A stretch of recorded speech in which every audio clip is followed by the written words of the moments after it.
कहा भरत जी आपके पिताजी सोच करने लायक नहीं है। मैं कहता हूं आपके पिता जैसा पिता न कभी हुआ था, आपके पिता जैसा पिता न वर्तमान में धरती पर है, और भरत जी आपके पिता जैसा पिता भविष्य में अब होने वाला भी नहीं है। भयऊ न अहई न अब होनिहारा, भूप भरत जस पिता तुम्हारा। आपके पिताश्री सब प्रकार से बड़भागी थे भरत जी। मैं कितनी प्रशंसा करूंगा उनके बारे में, जिस महाराज के लिए इंद्र अपना आधा इंद्रासन रिक्त करते हो, जिन महाराज की प्रशंसा ब्रह्मा शंकर करते हो, राम आप लक्ष्मण और शत्रुघ्न जैसे जिनके 4 पुत्र हो, उस महाराज के बारे में कोई क्या क्या बोलेगा। भरत जी आपके पिताजी को वचन से प्रेम था, प्राण से प्रेम नहीं था। इसलिए आपके पिताश्री ने प्राण का तो त्याग किया परंतु अपने वचन को बचा के रखा। यदि महाराज को प्राण से प्रेम होता तो महाराज वचन छोड़ देते, प्राण को बचा लेते, परंतु आपके पिता ने प्राण को छोड़ा, वचन को बचाया। क्यों? वो अपने प्राण से अधिक अपने वचन को प्रेम करते थे। और आपके रघुवंश की परंपरा है, रघुकुल रीति सदा चली आई, प्राण जाई बरु वचन न जाई। आपके वंश की परंपरा है। भरत आपके पिताजी को वचन से प्रेम था।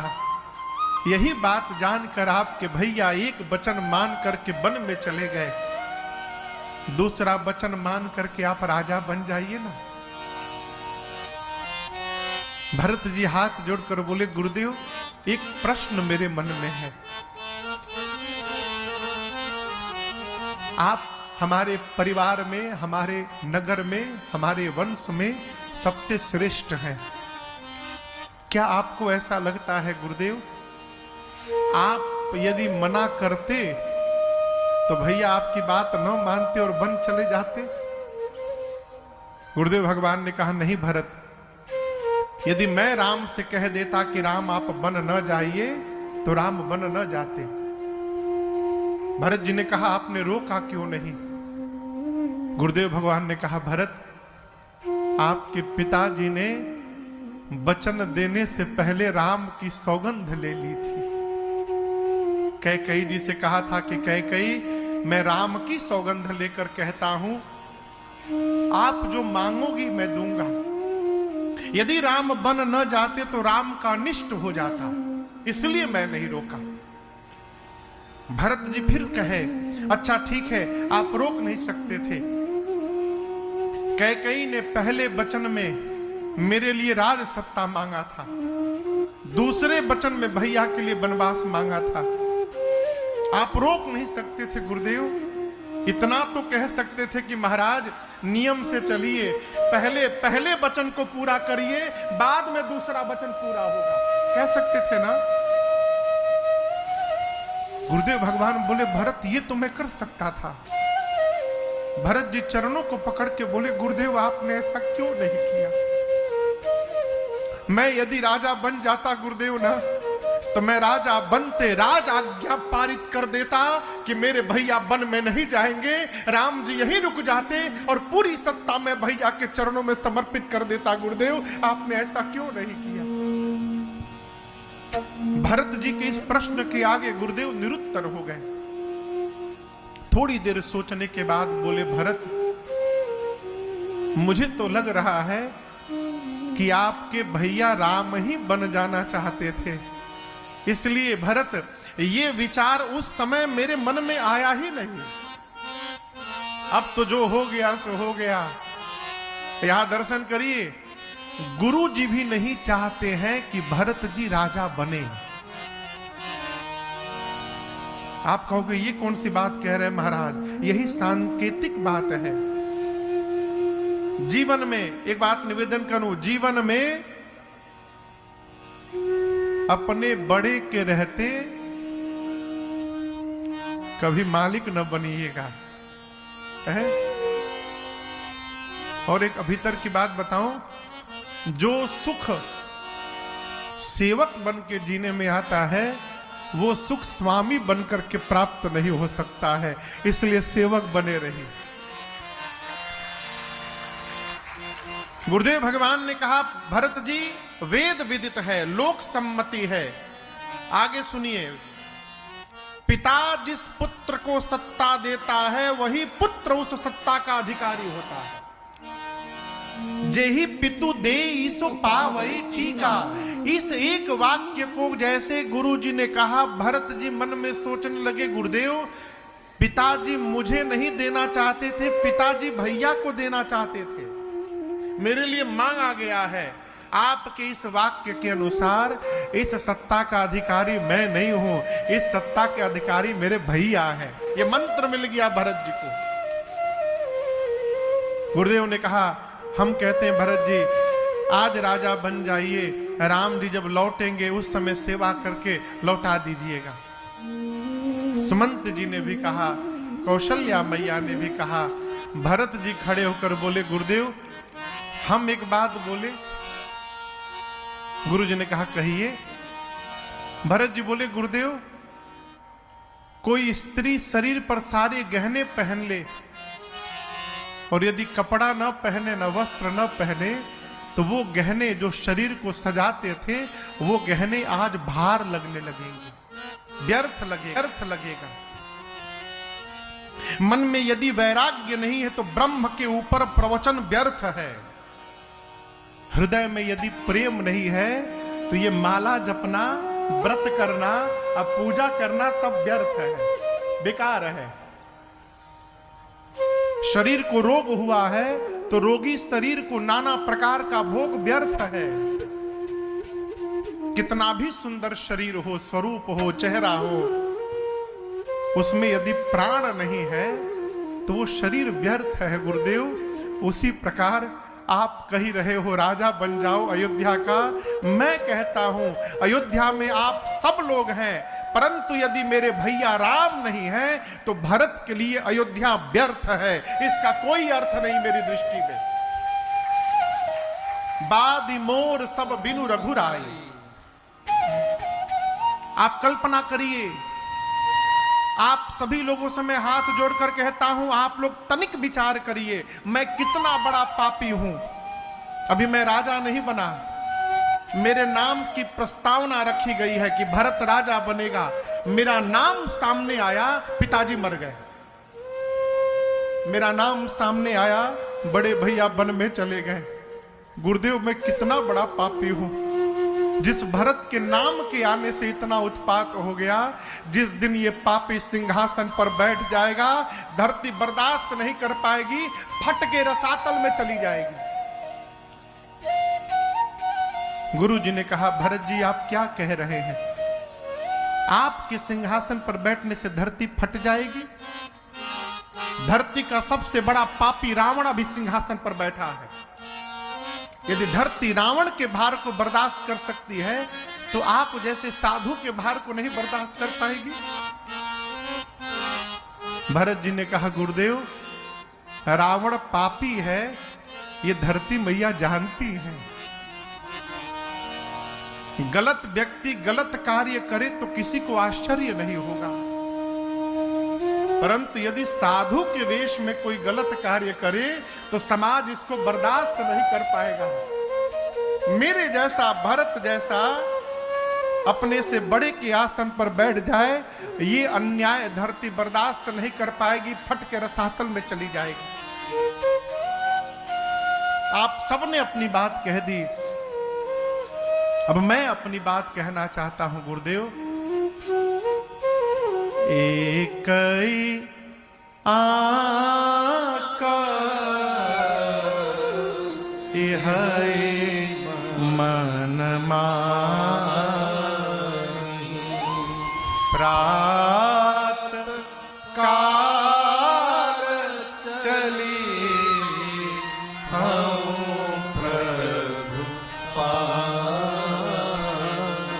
भरत जी कहते हैं, मैं प्रातः काल भैया के पास जा रहा हूं गुरुदेव। भरत जी कह रहे कि मैं आपसे पूछ नहीं रहा हूं, बता रहा हूं गुरुजी। मैं जा रहा हूं, मेरे साथ आप में से जिसको जिसको चलना है वो चल सकता है, आगे दर्शन करिए। यहां एक निवेदन करूं आपसे, कई लोग आपसे मिलेंगे, आपसे कहेंगे कि आप भाई साहब पहले जैसे नहीं रहे, आप बदले बदले से नजर आ रहे हैं। भाई साहब बदले बदले नजर नहीं आ रहे हैं, आप बदल गए हैं, इसलिए आपको भाई साहब बदले बदले नजर आ रहे हैं। जब अपने विश्वास में कमी आ जाती है तो हमको किसी के प्रति विश्वास नहीं रहता है। भरत जी के विश्वास का दर्शन करिए। भरत जी कहते हैं गुरुदेव, यद्यपि मैं अनभल अपराधी, बेमोही कारण सकल उपाधि, मैं अपराधी हूं, मेरे कारण मेरे घर में ये उत्पात हुआ है, लेकिन इसके बाद भी गुरुदेव मुझे एक विश्वास है। गुरु जी पूछे कैसा विश्वास है? भरत जी बोले, यदि मैं अपने भैया के पास चला जाऊंगा ना गुरुदेव, तो मुझे विश्वास है मेरे भैया इस पापी भाई के समस्त अपराधों को क्षमा करके और दौड़ करके मुझे अपने हृदय से लगा लेंगे। ये मेरा रघुनाथ जी पर विश्वास है, वो मेरा कभी त्याग नहीं करेंगे गुरुदेव। आपन जानी न त्यागी है ही, मोहि रघुबीर भरोस, ये भरोसा है। भगवान आपसे निवेदन करूं, भगवान अपने जीव का दोष नहीं देखते, अपने भक्त का दोष नहीं देखते। जीव अच्छाई नहीं देख पाता है, भगवान दोष नहीं देख पाते हैं। हम अपने द्वारा किए हुए कर्म से इतने दब गए हैं कि हमको जाने में संकोच होता है।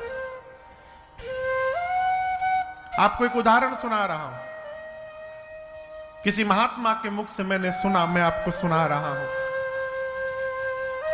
एक घर में एक 7 साल का बेटा था, माता पिता और बेटा। पिता नौकरी करने जाते थे सुबह, माता बेटे को लेकर घर में रहती थी। एक दिन बेटा घर में उत्पात करने लगा। बच्चे चंचल है, कुछ शैतानी किया होगा। मां को आया क्रोध, मां ने कहा नहीं मानोगे, आने दो शाम को पिताजी को, आने दो, तुम्हारे बारे में ऐसा बताऊंगी पिताजी मार करके तुम्हारा पांव तोड़ेंगे आज। अब वो डर गया। कौन डर गया? बच्चा डर गया। घड़ी देखता है, 6 बजे बाबूजी आएंगे, माई बताएगी, फिर बाबूजी मारेंगे, कांप रहा है डर के मारे। 5 बजे पिताजी ऑफिस से घर के लिए चले। अचानक उनको स्मरण आया कि मेरे बच्चे को जिलेबी से बड़ा प्रेम है। वो मिठाई की दुकान पर गए और बेटे के लिए गर्मा गर्म जिलेबी ली 1 किलो, पैकेट लेके घर की ओर आए। जैसे 6 बजे डोरबेल बजा, पिताजी ने बजाया, बच्चा डर गया, बाबूजी आ गए, अब मां बताएगी, बाबूजी मारेंगे। डर के मारे मां गई दरवाजा खोलने, बेटा डर के मारे सोफा के नीचे छिप गया। कहां छिप गया? सोफा के नीचे छिप गया। मां क्यों बतावे हो? माई तो दिन भर हड़काती है? मां मारती भी है ना तो जोर से हथवा ले जाके पास में धीरे से ऐसे करती है, जोर से नहीं मारती है? मां बताई नहीं, मां चली गई। बेटा सोच रहा है मां बता दी होगी, अब बाबूजी बुलाएंगे मारने के लिए। बाबूजी जिलेबी लेकर आए हैं, आकर बैठे बिस्तर पर। अब बेटे को आवाज देने लगे। क्यों आवाज दे रहे हैं? जिलेबी खिलाने के लिए। लड़का सोच रहा है कि माई बता दी है, बाबूजी पीटने के लिए बुला रहे हैं, बाबूजी बुला रहे हैं, बेटा निकल नहीं रहा है। यही हमारी आपकी दशा है। हम और आप अपना कर्म इतना बिगाड़ लिए हैं कि हमको लगता है कि जाएंगे तो सजा मिल जाएगी, और भगवान सजा देने के लिए नहीं बैठे हैं, भगवान हमको दुलार करने के लिए बैठे हैं। हम अपने कर्म के चलते वहां तक पहुंच नहीं पा रहे। भगवान दोष नहीं देखते, देखी दोष कब हुन उर आनी। भरत जी कहते हैं, मोहि रघुबीर भरो, मेरा भरोसा है पूरा समाज चलने को तैयार हो गया है। गुरुदेव भगवान से बोले, गुरुदेव हम आज्ञा मिले तो अभिषेक की सामग्री ले लेते हैं, आप वन में चलते पहला काम करिएगा, वहीं भैया का अभिषेक करके अयोध्या का राजा बना दीजिएगा।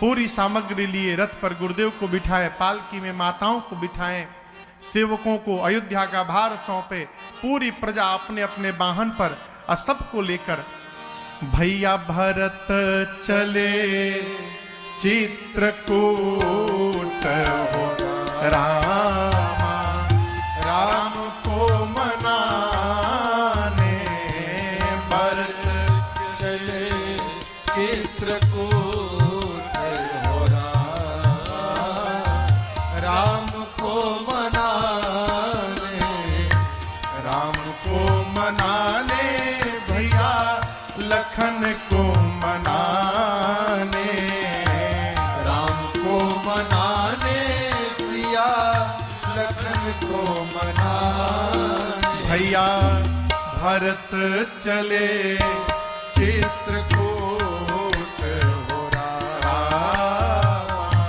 राम को मनाने भरत चले चित्रकूट हो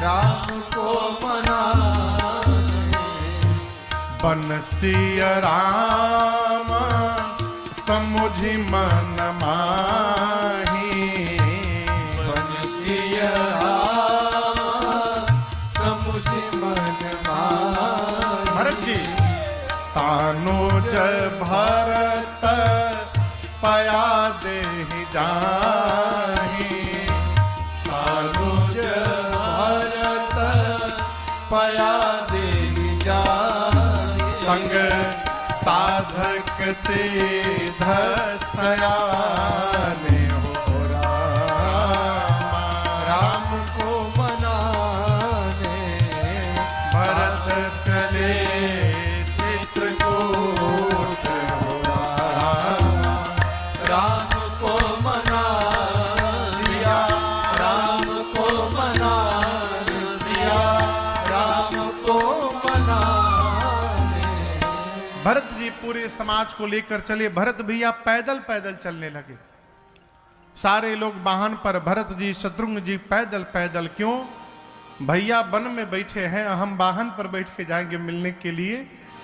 कौशल्या मैया ने कहा, भरत यदि शीघ्र राम के पास पहुंचना चाहते हो तो रथ पर बैठो। भरत जी रथारूढ़ हुए।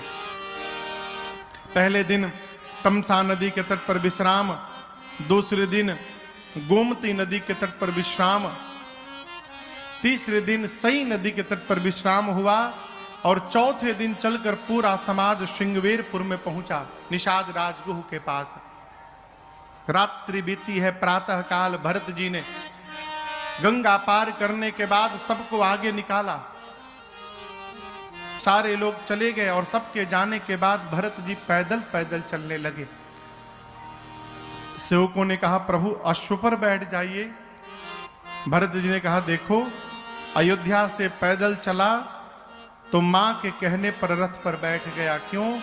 अयोध्या से लेकर और श्रृंगवेरपुर तक मेरे भैया भी रथ पर बैठ कर आए थे, परंतु यहां से गंगा पार करने के बाद भैया पैदल पैदल गए होंगे।